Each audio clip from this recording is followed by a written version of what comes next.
In 1970, an ex-prisoner of the Soviet labor camps was awarded the Nobel Prize for Literature. His name was Aleksandr Solzhenitsyn.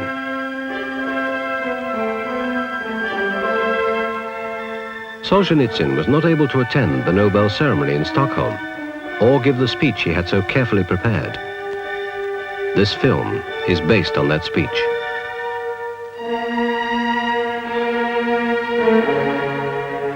It is not by 3 or 4 well-carpeted steps that I have climbed up onto this stage, but by hundreds or even thousands of steps, steep, forbidding, slippery with ice.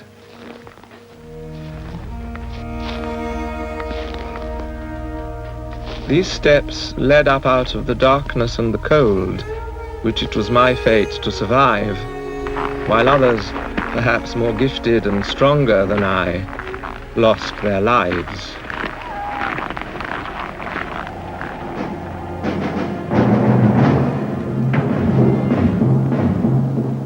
Of those who died, I myself met just a few in the labor camps of our Gulag Archipelago, that scattered, far-flung multitude of islands.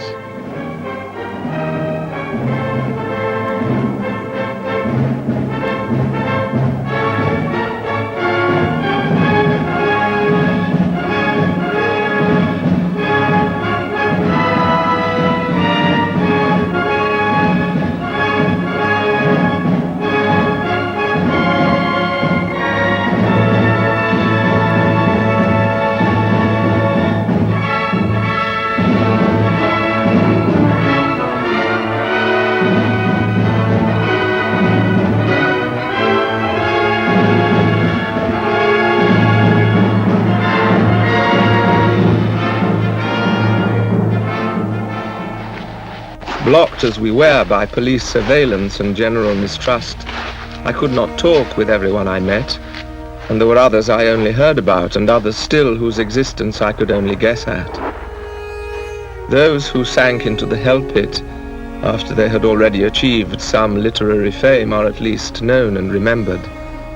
But how many there must be who died totally unknown, never once named in public? So very few, almost no one, managed to survive.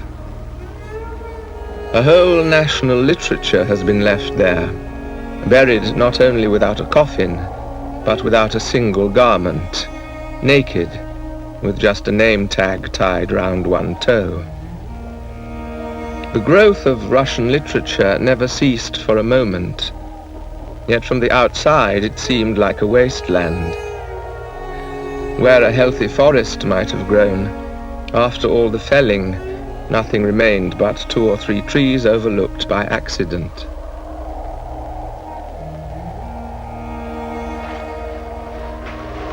So today, in the company of the shadows of my fallen colleagues, I bow my head to allow those others who deserve this honor more than I do to take my place on this platform.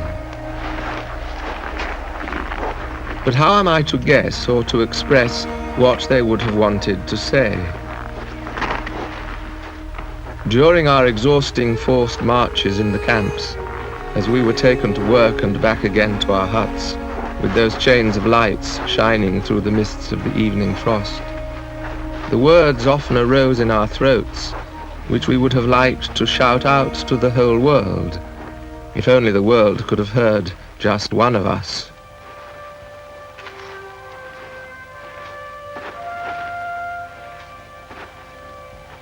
At that time it seemed quite obvious what our fortunate emissary would say, and how the world outside would immediately respond with help. Our field of vision was crammed full of distinct physical objects and distinct spiritual forces, and we sensed no lack of balance in this indivisible world. These thoughts did not come to us from books. We did not choose them for their attractiveness. They were born in prison cells and round campfires in the forest, in conversation with men who are now dead. It was this life which tested the thoughts, and this place which gave them birth.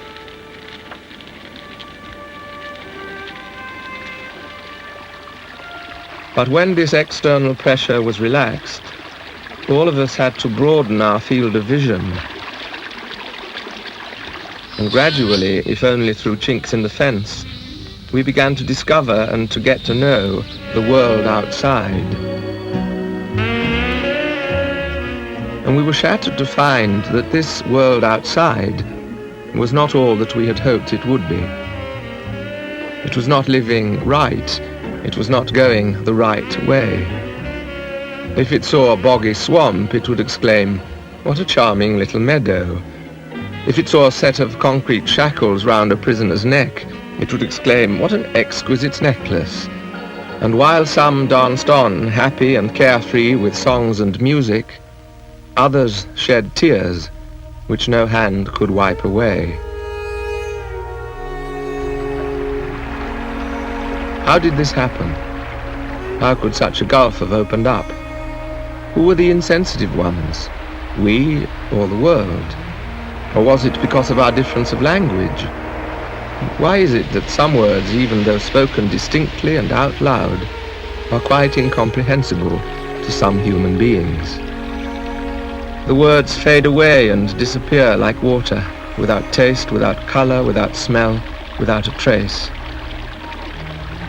Slowly I began to understand all this, and as the years passed, so the content, sense, and tone of the speech I hoped to make changed and changed again, so that now it bears little resemblance to the one originally conceived during those frozen evenings in the camps.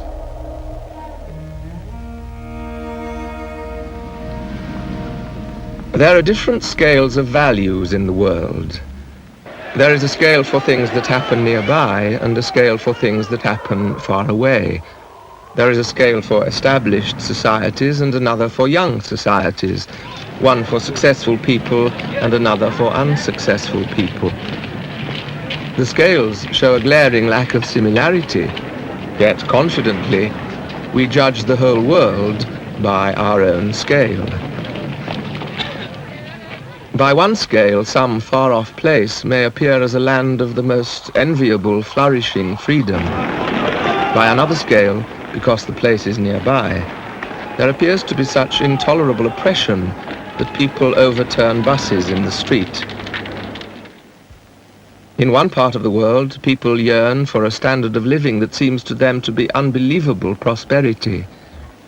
Yet in another part of the world, the same standard of living is spurned as cruel exploitation, providing every reason for an immediate strike. There are different scales for punishment and for crime. By one scale, a month of imprisonment or banishment to the country, or solitary confinement on white rolls and milk, shatters the imagination and fills newspaper columns with angry protest. By another scale, people accept as quite normal prison terms of 25 years, solitary confinement cells with ice on the walls where they strip you to your underwear, lunatic asylums for the sane, and shootings on the frontier of countless people who won't see reason and who will keep running away, one doesn't know where or why. Who will bring these scales of values together?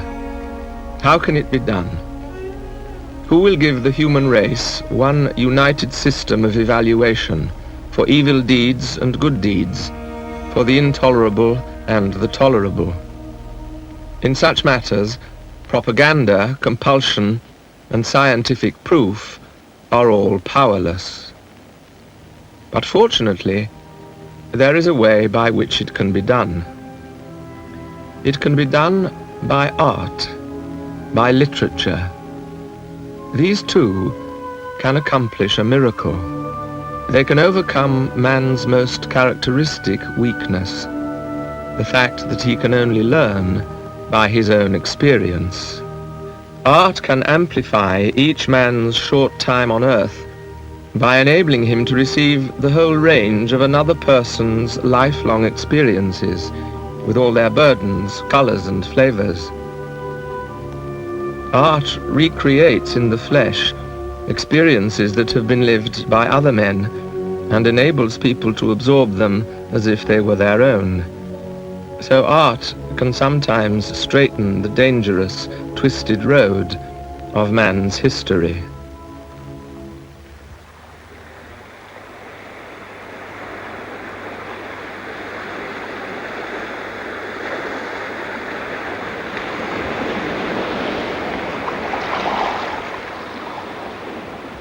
A primitive man chances upon some strange object. He holds it, turns it this way and that. What can it be? Something cast up by the ocean, something buried in the sand? Or could it have fallen from the sky? He twists it round and about, watches the way it reflects the light, first dimly, then with flashes of brilliance. In his bewilderment, he tries to adapt it to some use, to find some lowly purpose for it. Of its higher purpose, he has not the vaguest notion. In exactly the same way, we human beings, holding art in our hands, arrogantly imagine that we are its masters. We boldly direct it, renew it, reform it, display it, sell it for money, flatter the powerful with it, use it for light entertainment, for popular songs or nightclub attractions. From time to time, we arm ourselves with it to fulfill some passing political purpose or some limited social need. But art cannot be defiled in spite of our efforts. It loses none of its true nature. Every time and in whatever way it is used, it grants us some small part of its own secret inner light. One artist imagines himself the creator of an independent spiritual world, takes it upon himself to create and populate this world, assumes full responsibility for it. But he breaks down, because no mortal man, even a genius, is capable of bearing such a burden. Just as man in general has declared himself the center of existence, and has been unable to create an evenly balanced spiritual system. And every time he fails, he lays the blame on the eternal disharmony of the world, on the complicated nature of modern man's shattered soul, or on the lack of understanding of the public. Another artist knows that there is a higher power over him, and finds joy in working as a common apprentice under God's heaven, although he thus bears an even greater responsibility for everything he writes or paints, and for the people who understand his work. But on the other hand, this world was not created by him, and is not ruled by him. He has no doubt who built its foundation. This artist merely has the gift of sensing more acutely than others the harmony of the world, and the beauty and ugliness of man's contribution to it, and of communicating this feeling to others. In failure, and even in the very depths of existence, in total poverty, in prison, or in sickness, his sense of this continuing harmony cannot desert him. They were wrong, and they will always be wrong, those who predict that art will degenerate, exhaust all its forms, and die. It is we who will die. Art will remain. Not everything is given a name. Some things carry us beyond words. Art can thaw out even a frozen, darkened soul and bring it to high spiritual experience. Through art we are sometimes sent, although briefly and indistinctly, revelations that cannot be attained by rational thought. It is like that small looking glass in the fairy stories. You glance into it and you see not yourself. For an instant, you glimpse the inaccessible.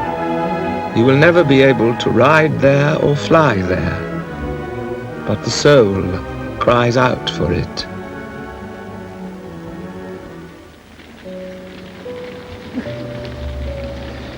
Our 20th century has turned out crueler than the preceding ones, and its horrors have by no means ended with the first 50 years.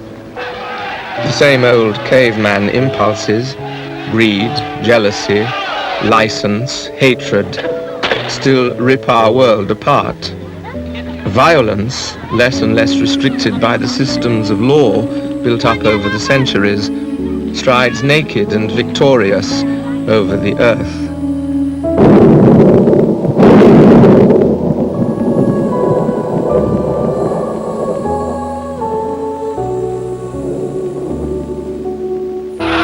The world is overrun by the brazen conviction that force can do everything, while justice can do nothing.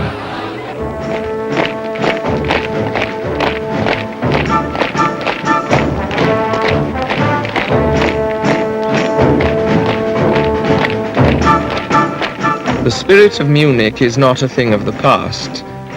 It was more than one short episode.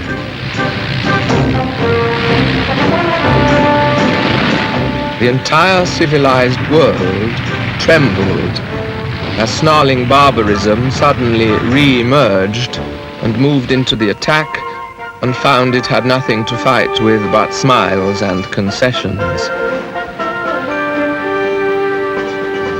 I would even venture to say that the spirit of Munich dominates the 20th century.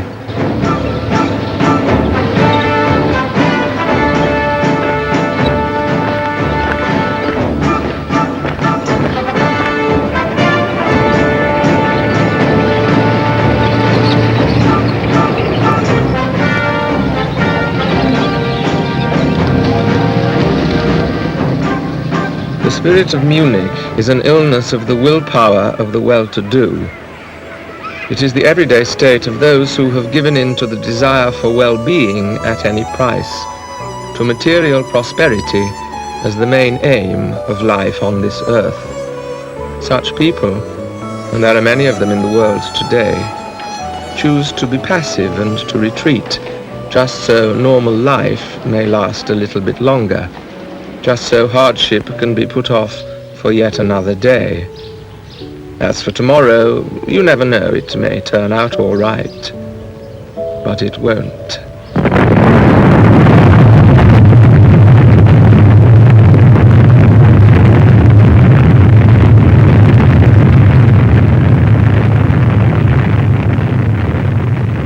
The price of cowardice will be all the higher. Courage and victory come to us only when we are prepared to make sacrifices. So in this cruel, dynamic, explosive world on the brink of a dozen destructions, what are the place and role of the writer? Of course, we writers have no rockets to blast off. We possess not even one single support truck to bring up the rear. Of course, we enjoy nothing but contempt from those who respect only material power. Would it not be natural if we too were to retreat, to lose our faith in the unshakability of goodness and the indivisibility of truth? We could then content ourselves with reading the world our bitter observations from the sidelines on how the human race is hopelessly corrupted, on how superficial people have become, and on how hard it is for us lonely, beautiful, sensitive souls to live among them. But we do not have even this escape. Once we have taken up the word, there is no getting away from it. The writer is not some detached judge of his fellow countrymen and contemporaries. He is an accomplice in all the evil that is committed in his country or by his people. If the tanks of his country's army have blooded the asphalt of another country's capital, then those brown stains spatter the writer's face forever. If one deadly night some trusting friend is strangled while he sleeps, then the writer's hands bear the bruises from the rope. And if his young fellow countrymen happily declare that decadence is better than honest work, if they give in to drugs or seize hostages, then the stink of it all mingles with the writer's breath. Can we dare to say that we bear no responsibility for the running sores of today's world. I have come to appreciate and to feel through my own life that world literature is a unifying force. It is a common body and a common soul, a living unity of heart in which one may see reflected the growing spiritual unity of the human race. Mankind can only be saved if all men are concerned about everything. If we are worth anything at all, let us try to help. In our own countries, torn apart by different parties, movements, castes and groups, who was there from the beginning, who was not a divisive force, but a uniting one? Surely that is essentially the writer's position, to give expression to the national language which is a nation's binding force, to give expression to the very soil on which his people live, and in a few happy instances, to give expression to the nation's soul.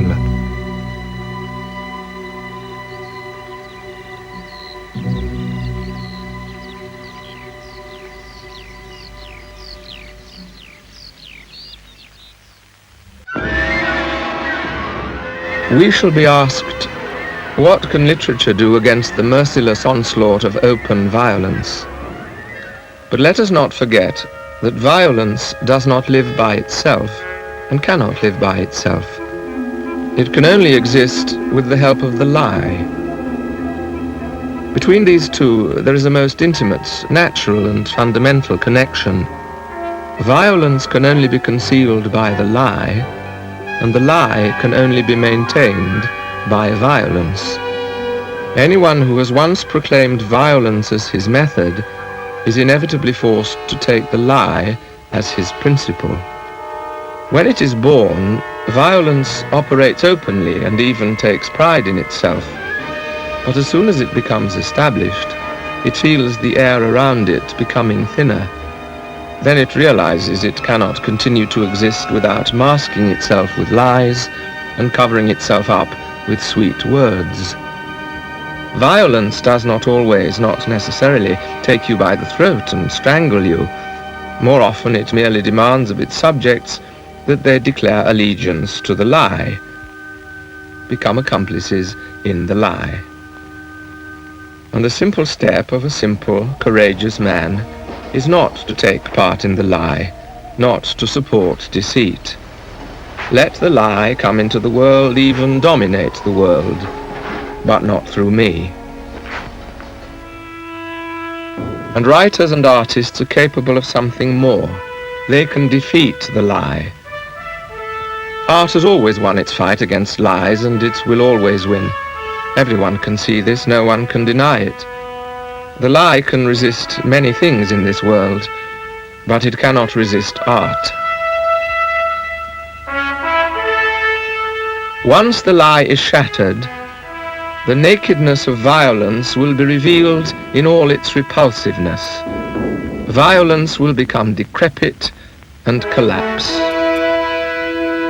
That is why I think, my friends, that we are capable of helping the world in its agonized testing hour.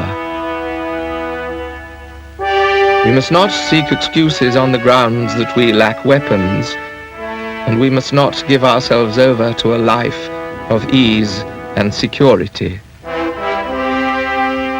We must go out into battle.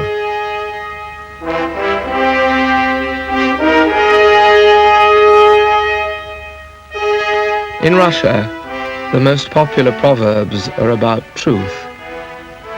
These proverbs express the people's deep and bitter experiences, sometimes with astonishing force. One word of truth outweighs the whole world.